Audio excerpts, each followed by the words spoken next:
price of Ada. The story of Ada did not begin with her birth. It began with her beauty. It came like sudden sunlight after Harmattan, sharp, shocking, impossible to ignore. In Obinagu, a village holding tight to the red earth of Imo State, beauty was admired, praised, sung about. But Ada's beauty did something else. It disturbed people. Her skin was the deep brown of fertile soil after rain, glowing like it held its own light. Her eyes were wide and quiet like the village well, still on the surface but hiding depth underneath. In the market, women called her Omalicha, with smiling mouths. Behind her back, whispers grew teeth. Town beauty. Beauty that kills. A girl meant for play. Ada did not understand why being beautiful could sound like a curse until life taught her. Her days were simple. School, church, helping her mother, Neka, sell ripe plantain and garden eggs at Eke Obinagu market. Her father, Ike, was a proud carpenter with cracked palms and a smile that always carried worry. Their house was small, mud brick, 2 rooms that held a family of 5 like a tight fist. But Ada had hope. She dreamed of university. She dreamed of sitting in a lecture hall at UNN, Nsukka, with her head bent over a microbiology textbook. Her results were excellent. Her teachers praised her.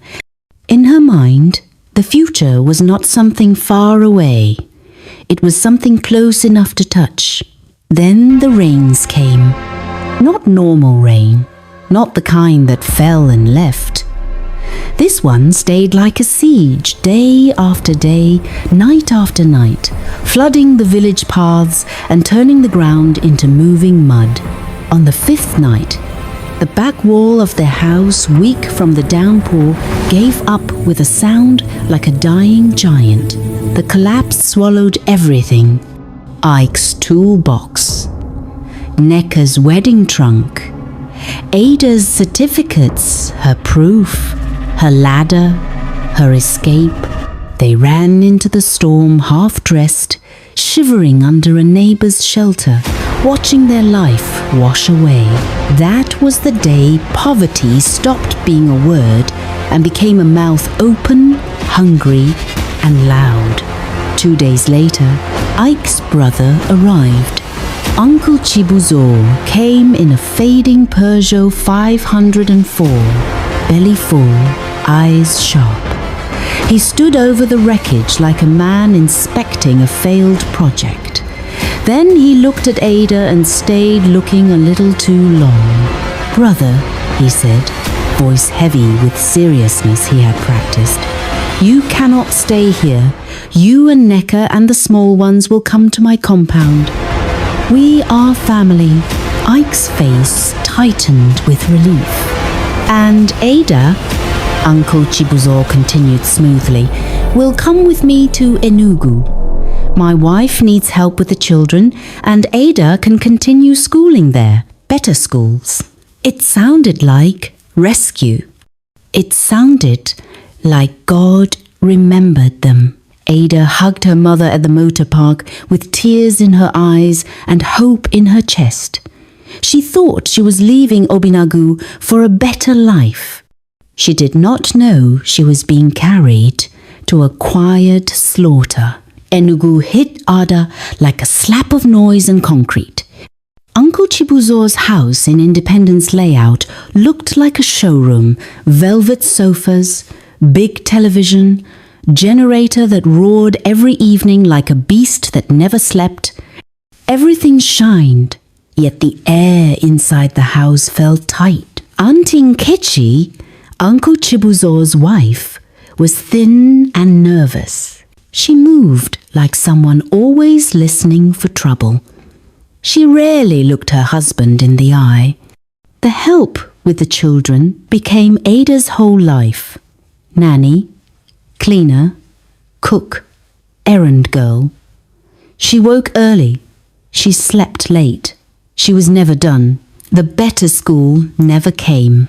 Instead, Uncle Chibuzo enrolled her in a dingy commercial college. What does a woman need university for? He said, like it was wisdom. Learn typing, shorthand, useful things. Ada swallowed the disappointment. She told herself, small sacrifice, temporary. Then the real sacrifice began. It started softly. A hand that stayed too long on her shoulder. A comment about her body that came dressed like a joke. A look that did not blink away. Auntie Nkechi saw everything and chose silence. One evening, Uncle Chibuzo called Ada into the sitting room. The generator was off. The house was lit by one lantern, throwing long shadows on the wall. He poured himself a drink and spoke like he was discussing business. Ada, he said, there is a big man, a contractor friend. He saw you last week. He is interested. Ada's body went cold. Uncle, I don't understand. His face hardened. Don't act foolish. You think food is free? You think roof is free? Your father is still suffering in the village. This man can build them a proper house. Block house, zinc roof, good life. He slid a photograph across the table. It was her family huddled under a makeshift shelter, looking small under the sky. Her father's eyes in that picture broke her more than any slap could. Then Uncle Chibuzo placed a thick wad of naira beside the photo. This is small start, he said. For you. For small, small things. That night, Ada learned what it meant for a human being to become a transaction. She learned how a girl can still breathe, still walk, still answer good evening, and yet feel like something inside her has stopped being alive. Afterwards, all she felt was emptiness and a new understanding. In some families, a girl's body becomes the first thing they sell when the rain washes everything away. After that, men came and went, like appointments, a favor here, a help there, a repair, a certificate, a connection, a signature, a contract, and Ada always paid the hidden price. Sometimes it happened in hotel rooms that smelled of perfume and power. Sometimes it happened behind the house, in places that made her skin crawl afterwards. Sometimes it came disguised in prayer and holy words, which only made it feel more poisonous. Each time, something in her chipped away.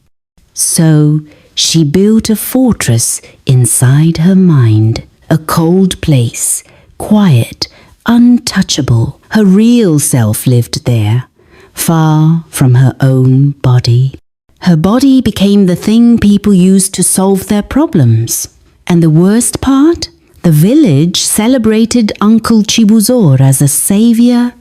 The contractor kept his promise. Ada's parents moved into a neat bungalow. Her mother sent letters full of gratitude. God will reward your uncle for helping us. Ada would read those words and feel bitterness rise in her throat like bile. But she swallowed it because she had learned something else too. Sometimes silence is not agreement. Sometimes silence is survival. When Ada turned 22, Uncle Chibuzo's business started drawing attention. He needed to reduce noise around him. You are getting older, he told her plainly. Go back to the village. Your parents miss you. Obinagu welcomed her with wide eyes and sharp tongues. The beautiful girl returned, different. Still stunning but quiet, too quiet. Like someone who had lived inside storms for too long. People whispered their final conclusion like it was confirmed truth.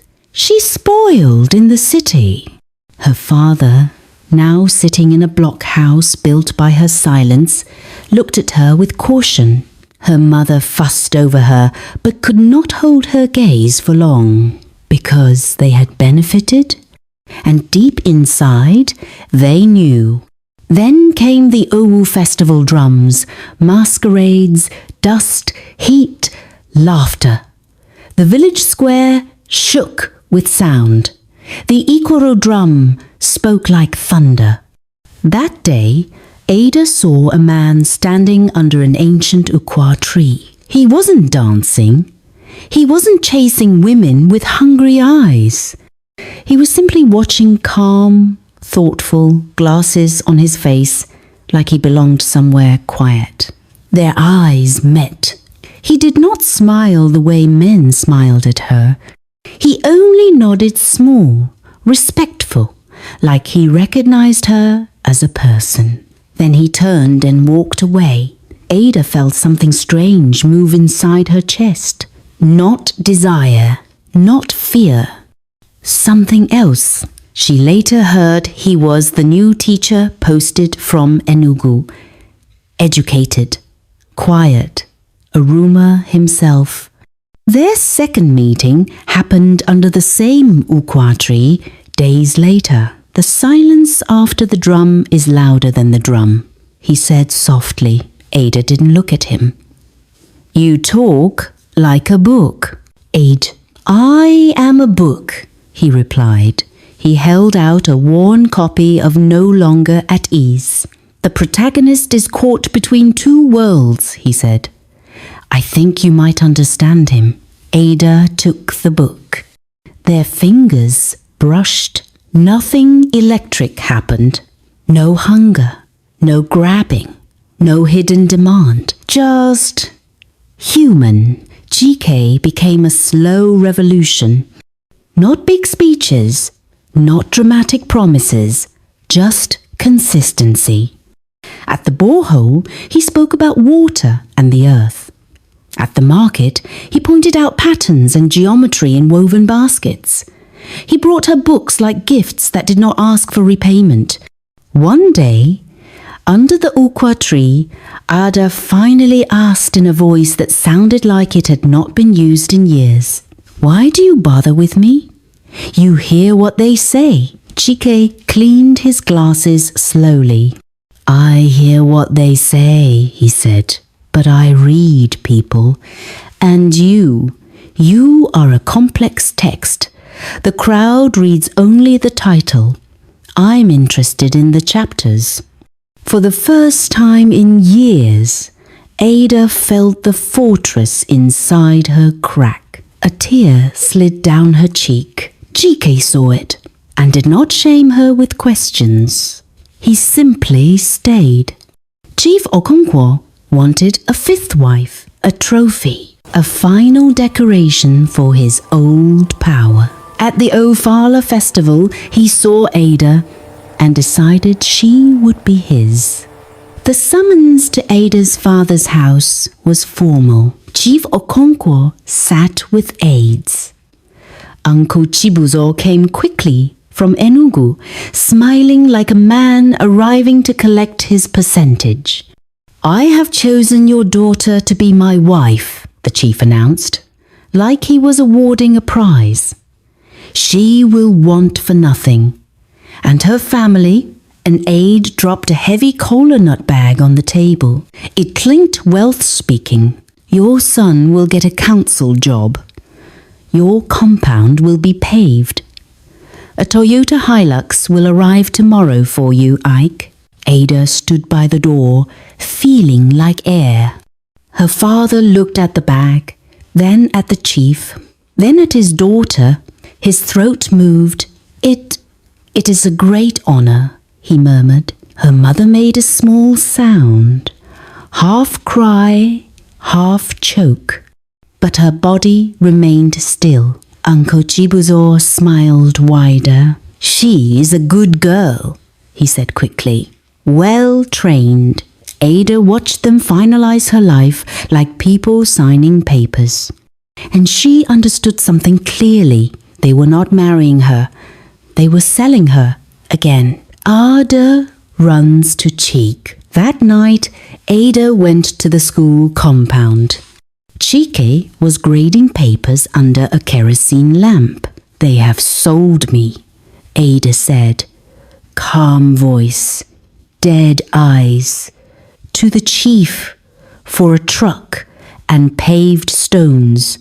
Chike stood so fast his chair fell. "No," he said. "Ada, you must leave. Tonight. I can get you to Lagos." "And then what?" Ada asked, the calm cracking. "He will hunt me. My family will be disgraced. They have already eaten the money, Chike. They have swallowed the price."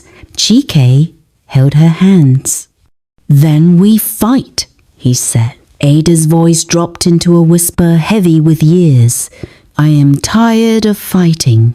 The Igbe Naku was the biggest the village had seen. Canopies, food, palm wine, music. Ada was dressed in imported lace and beads, looking like a beautiful offering placed on an altar. The ritual cup was filled. The drummers raised their rhythm into frenzy. Ada was supposed to walk through the crowd and offer the cup to her husband, public proof of consent. Chief Okonkwo sat like a king, smiling already. Ada held the cup. Her heart beat like a trapped bird. She scanned the crowd, her father's proud face, her mother's wet eyes, Uncle Chibuzo's greedy grin. The villagers, some judging, some excited, some simply watching entertainment. Then she saw Chike at the back near the road, like a man ready to disappear before his heart broke completely. In that moment, Ada made her final decision. The drums rose, the chief extended his hand. Ada turned, not toward the chief, but at a perfect angle, and began to walk. A wave of shock moved through the crowd. She walked past elders, past her uncle, whose face twisted, past her parents without looking at them, and stopped in front of Chike. Chike stared, stunned, terrified, hopeful. Ada offered him the cup. Silence crashed down on the square. Then chaos exploded. "Abomination!" Chief Okonkwo roared, standing up. Uncle Chibuzo charged forward, voice sharp like a whip. "You shameless girl, after everything, after all the men." The word men hung in the air, and something inside Ada finally snapped open. "Yes," Ada said loudly. "Men." Her voice cut through the noise like a machete. "You want to talk about men? Let us talk." The square froze. Ada pointed at the chief. "You want a wife? I have been used as payment, so my father could have a roof." She pointed at her uncle. "So your generator could roar. So you could sign land papers. So you could impress people with money that was not yours." Her eyes swept the crowd. "You all whispered. You all judged. You called me a river for every thirsty person to drink from. You called me a road for every traveller to pass." Her voice shook, but did not fall. "My body became your marketplace. My silence built houses and bought cars." She looked at her father. "You ate the food." She looked at her mother. "You wore the clothes." Then she faced the chief and Uncle Chibuzo again. "You saw a road. I am not a road. You saw a river. I am not a river. I am a person. And today, this person chooses." She turned back to Chike. "I choose the man who gave me a book, not a price. I choose my mind, not my body. I choose myself. Ada lifted the cup and hurled it to the ground at the chief's feet. It shattered. Palm wine splashed onto the red earth like a stain that would not wash away. For a second, nobody breathed. Then rejection came like stones. She was cursed, disowned, driven away that same night, not because she did wrong, but because she stopped being obedient property. Chike met her at the road, like he had been waiting for her decision all along. He gave her his savings. Not much, but enough, and an address. His sister in Surulere, Lagos lawyer, fearless, stubborn. Ada, he said, voice breaking. Live. Lagos. The rebuilding. Lagos did not welcome Ada. It swallowed her. But in that swallowing, she found something else. Anonymity. No villagers to label her. No uncle to control her. No chief to claim her. She started small cleaning in the law firm, learning quietly, watching how words can become weapons, how paperwork can protect, how women can fight with law instead of tears.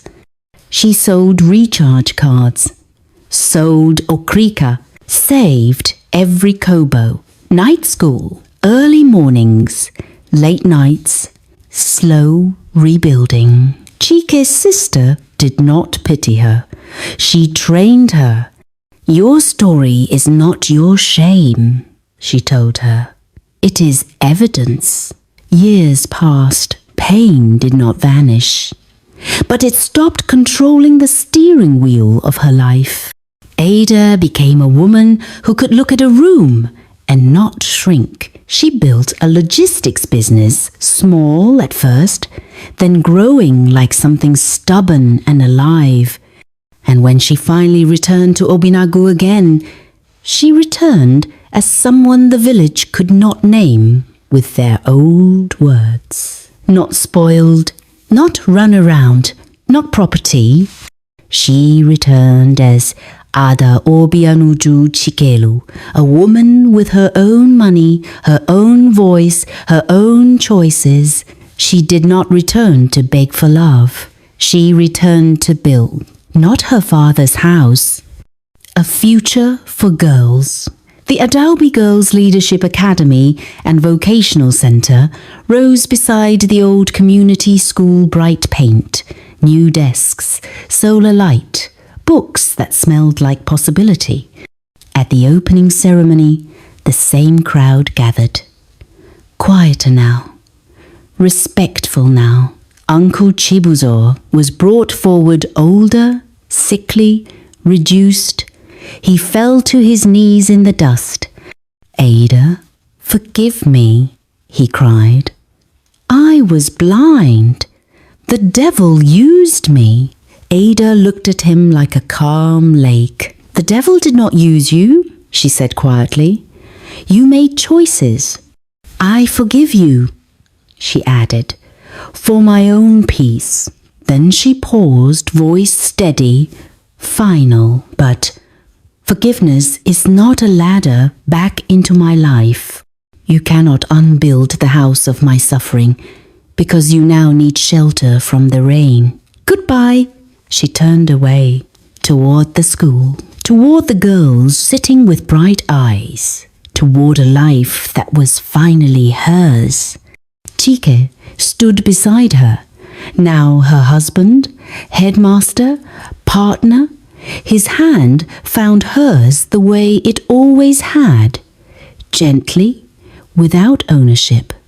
Ada's story began with beauty, yes, but it did not end with beauty. It ended with something more rare. A woman refusing to be priced and choosing herself. The price had been exacted in full, but the value measured in healed silences, in girls who would never be currencies, in tales that turned scars into wisdom that was hers to define forever.